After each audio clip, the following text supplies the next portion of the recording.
नमस्कार, मैं हूं अख्तर हुसैन और आप हैं इस वक्त मेरे साथ न्यूज दिल से भारत पर। आज हम बात करेंगे सदर मऊ विधानसभा के बारे में। बहुजन समाज पार्टी के प्रत्याशी भीम राजभर सदर मऊ विधानसभा से चुनाव लड़ रहे। भीम राजभर बहुजन समाज पार्टी के प्रदेश अध्यक्ष भी हैं। उनके सहयोग में बहुजन समाज पार्टी की राष्ट्रीय प्रवक्ता सीमा समृद्धि कुशवाहा भी वहां मौजूद थी। आइए देखते हैं अबू आमिर की एक रिपोर्ट। स्वागत है आपका न्यूज़ दिल भारत में। मेरा नाम है अबू आमिर और हम लोग मौजूद हैं इस वक्त मऊ ज़िला के रतनपुरा क्षेत्र में। इस वक्त हमारे साथ हैं एक बहुत ही बहुचर्चित चेहरा, एक समाज सेविका कह लीजिए, और ये सुप्रीम कोर्ट की एक बहुत ही सीनियर वकील हैं। आइए हम इनसे कुछ बात करते हैं।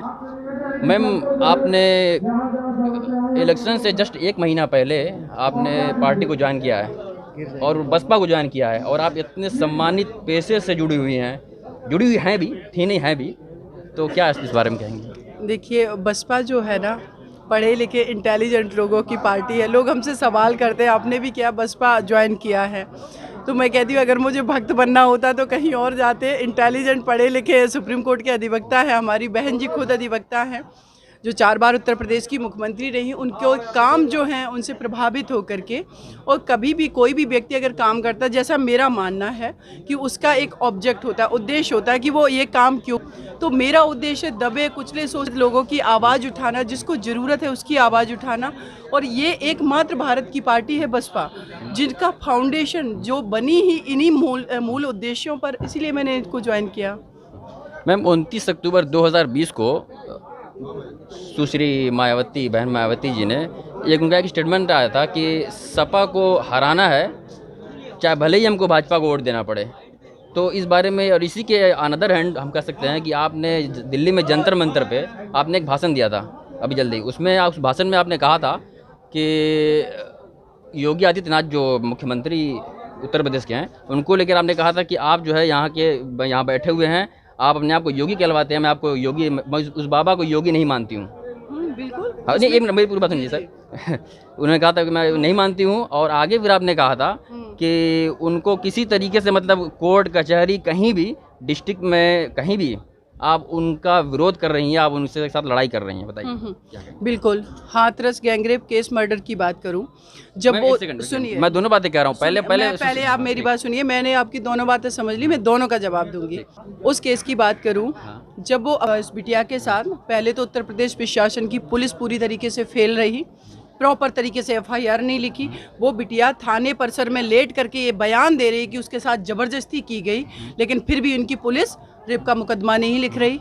उसके बाद उस बेटी के पिता 2 दिन बाद जा कर के CO सादाबाद को कंप्लेन लिख करके दे करके आते कि मेरी बिटिया के साथ 4 लोगों ने बलात्कार किया। लेकिन ये लोग 22 तारीख तक ना तो धाराएं बढ़ाते हैं, ना बिटिया का स्टेटमेंट लेते हैं। उसके बाद जब आंदोलन खड़ा हो गया तो श्री योगी आदित्यनाथ जी ने क्या कहा, हम परिवार को एक सरकारी मकान देंगे, परिवार के एक सदस्य को सरकारी नौकरी, केस को फास्ट ट्रैक करेंगे और कुछ कंपनसेशन देंगे। और जैसे ही आंदोलन हल्का पड़ा, मैं पिछले 1 साल से ये मुकदमा लड़ रही हूँ लखनऊ हाई कोर्ट में। उत्तर प्रदेश सरकार एफिडेविट लगा के कहती है प्राइवेट नौकरी ले लो, हम नौकरी नहीं देंगे। ये इनका चेहरा है, तो मैं इनसे लड़ी तो रही हूँ। उत्तर प्रदेश में कौन है?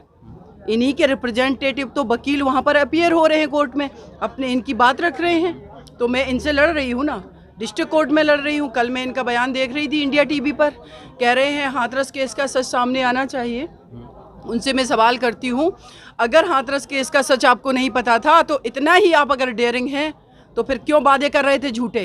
वो झूठे वादे थे या सच था? ये इनका चरित्र है।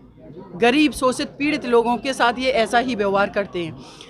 इनके जो योगी आदित्यनाथ जी थे, ये कह रहे हैं कि वो केस जो है सही नहीं है।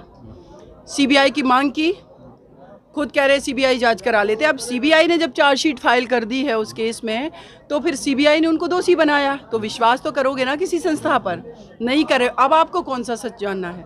और रही बात सच की, जजमेंट जो है 1-2 महीने में के अंदर आ जाएगा। उन 4 को सजा दिलवा के रहूँगी। इनके DM को इन्होंने अभी तक सस्पेंड नहीं किया। इनसे सवाल करना चाहिए संविधान अगर थोड़ा भी पढ़ा है, अगर नहीं भी मुख्यमंत्री पढ़े लिखे होते हैं ना, तो वो अपने साथ में एडवाइज़र रखते, वो बताते हैं संविधान में क्या प्रोविज़न है। इनको ये नहीं पता था कि मौलिक अधिकार, ये फंडामेंटल राइट है किसी को, आप रात में केरोसिन डाल के नहीं जला सकते।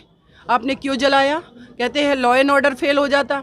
एक इंसान के अधिकार को प्रोटेक्ट करने के लिए अगर 1 लाख पुलिस भी लगानी पड़ती, इनको लगानी चाहिए थी, लेकिन उस बिटिया को केरोसिन डाल के नहीं जलाना चाहिए था। ये इनको पता नहीं है, ये पढ़े लिखे लोग नहीं हैं, क्योंकि ये मठ से निकले। इसीलिए हमारी बहन जी कहती है इनको मठ में बस भेजना ज़रूरी है। और कैसे इनको सन्यासी मान लें? बुलडोजर की बात कर रहे हैं, ये बुलडोजर से किसको गिराना चाहते हो आप बताइए? आप पत्रकार हैं, कितने पत्रकार भाई सही से आवाज़ उठा पाए हैं? कितने पत्रकार बंधुओं की इन्होंने हत्या करवाई? क्यों करवाई? संविधान ये अधिकार देता है कि हम अपनी बात रखेंगे, बोलेंगे, अगर सरकार गलत कर रही है उसकी आलोचना करने का अधिकार। क्यों इन्होंने हत्या करवाई?